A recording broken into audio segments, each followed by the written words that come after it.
and welcome to the channel. Here I share Scareful stories, and today I'm doing an update on the Scareful story of Vicky White and Casey Cole White, the missing sheriff deputy and the murder suspect. For those of you who didn't watch the first video, I've linked it down below, and I'd encourage you to go and get caught up before catching the update here. But before I get into the update, if you like what you see, I'd really appreciate it if you'd give the video a like, leave a comment down below, and I'd love it if you'd subscribe to the channel. Now for a bit of background. Vicky White is a 56-year-old woman who has worked for the Lauderdale County Sheriff's Office for around 16 years. She was the Assistant Director of Corrections, which means she was in charge of arranging transportation for the inmates, making certain that they got to and from the courthouse for their hearings. Sheriff Rick Singleton describes Vicky as a model employee who turned in her retirement papers just last week Thursday, and Friday was supposed to be her last day of work. On the morning of Friday, April 29th, Vicky left the jail to transport Casey Cole White. They both share the last name White, but they are not related. Vicky left the jail saying that she was transporting Casey to the courthouse for a mental health evaluation. She added that after getting him to the courthouse, she was going to see a doctor because she was not feeling well. They departed around 9:30 a.m., but they never made it to the courthouse. Because no one was expecting her back right away, it took hours before anyone noticed that Vicky was missing. And Casey?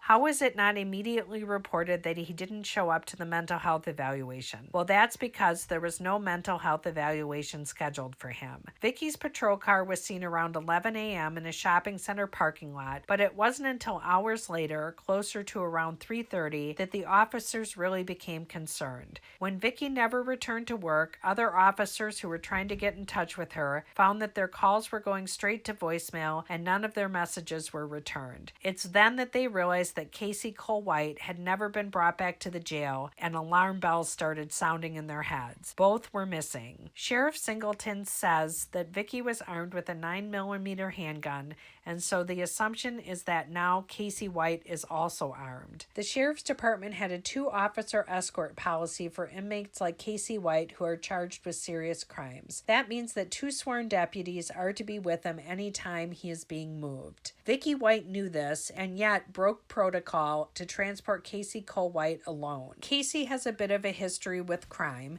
Back in 2015, Casey went on a bit of a crime spree. After leading the police on a high-speed chase and threatening the officers along with threatening to harm himself, he was charged with the attempted murder of his girlfriend, kidnapping her 2 roommates, first-degree robbery, first and third-degree burglary, breaking and entering a vehicle, animal cruelty, and attempting to elude the police. In 2019, Casey was sentenced to 75 years in prison for those crimes. About a year later, in 2020, he confessed to killing Connie Ridgway. Connie had been stabbed to death in her home on October 23, 2015. Casey claimed that it was a murder for hire. He was able to provide details of the crime that had never been released, making investigators believe his story. He was taken from the prison to the Lauderdale County Jail. At his arraignment, he pled guilty despite already having confessed and claimed that he was insane at the time of the crime. He then asked to remain at the jail instead of being returned to prison. The district attorney argued for his return to prison, saying that a homemade knife had been found in the shower at the jail,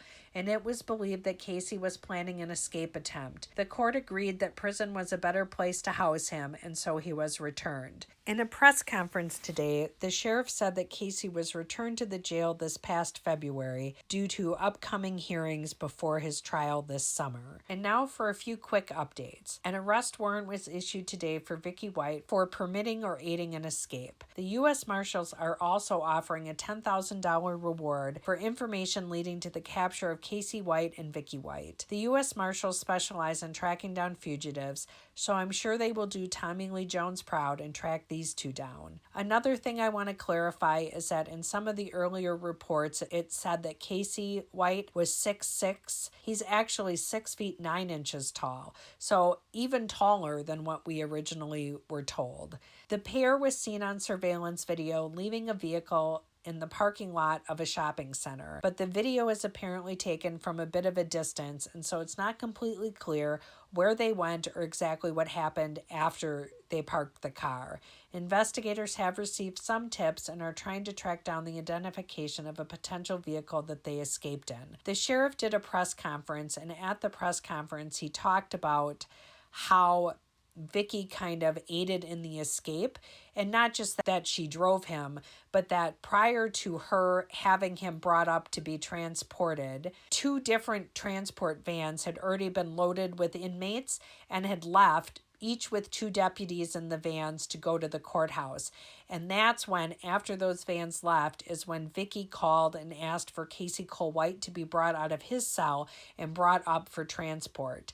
And then she told everybody there that she was the only person left who was armed and able and authorized to transport him, so that she would make sure he got to the courthouse for his hearing. It kind of makes you wonder, and I kind of presume that she probably said, oh, oops, like we missed him. How did he not get on those vans? And instead of, having the van come back, oh, I'll just take him. Don't worry about it. And I know we're breaking the protocol of there's supposed to be 2 sheriff deputies, but I'm the only person who's armed, and so I'm the only person who's authorized to transport him, and so that's how she kind of made the excuses to her coworkers of why she had to go alone. Something else that we've learned is that Vicky had sold her home a month ago and was living with her mother. The sale of the house may have provided her with cash to use while on the run with Casey. Sheriff Singleton, who I don't know about anybody else, but when I look at him, he doesn't instill a lot of confidence in me that things are being handled really well in his county. But the sheriff has stated that agents at the southern border have been alerted. I wonder if they would be heading north instead of south, though. Given all the people coming across the southern border,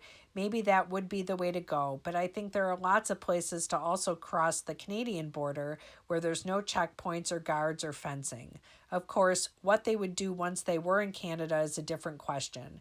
It may be easier to head south and live off Vicky's money and or get a job without people worrying so much about things like proper identification and things like tax ID numbers and that kind of stuff, which I think would be a bigger problem going into Canada. I also kind of wondered if either of them or both of them are the outdoorsy types, and if they would try to hide out at a campsite or in woods somewhere, hoping for things to cool down, and that then movement would be a little bit easier. The sheriff has pointed out that Casey has no valid identification on his person. The sheriff also pointed out that although Casey can change, this seems really obvious, right? But although Casey can change his appearance somewhat based on hair, mustache, beard, etc., the one thing that he really has working against him is his height. At 6'9", he will stand out no matter where he is.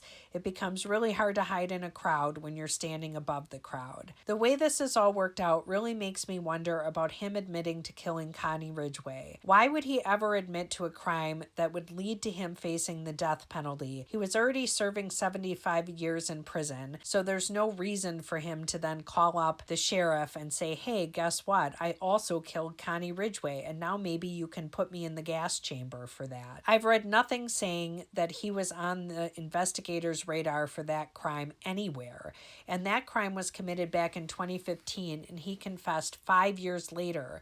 So if they weren't already onto him, odds are they were never going to be onto him. And my first thought when I read that he had confessed was, I thought, well, he confessed in order to be brought back to that jail, because maybe he knew that jail would be the easiest one for him to escape from. And that after the plan that he had to escape at the time of his arraignment went wrong, is that when he made inroads with Vicky, knowing that at some point he'd be brought back prior to his trial, and that he could maybe convince her to help him escape. But then in the original report, it says that when he confessed to the crime, he knew details about the crime that had never been released.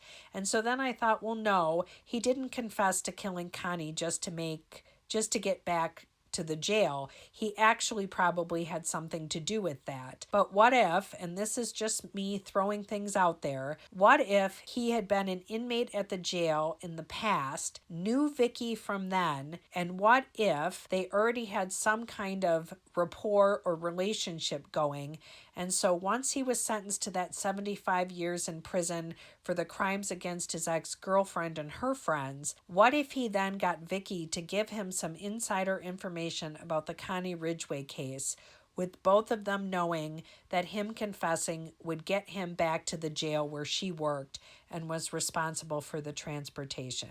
Is that even possible? Did Vicky have access to the Connie Ridgway kind of files in that? I guess I have no idea how that works and if she would have ever had access to that kind of information, but I think that would be something I'd be interested in knowing. What was her access to information like that? There was an interview that I saw with Vicky's mom, and she says that this would be very unlike her daughter, that her daughter has never even had so much as a speeding ticket, much less helping felons escape. She just can't wrap her head around it. But obviously she's pleading for her daughter to turn herself in and is obviously very worried for her daughter's safety, which I think we can all say we're worried for Vicky's safety. And that really it would be best if she can turn herself in. You know, that would be the best case scenario. And the best case scenario would be that Casey Cole White is returned to prison where he belongs.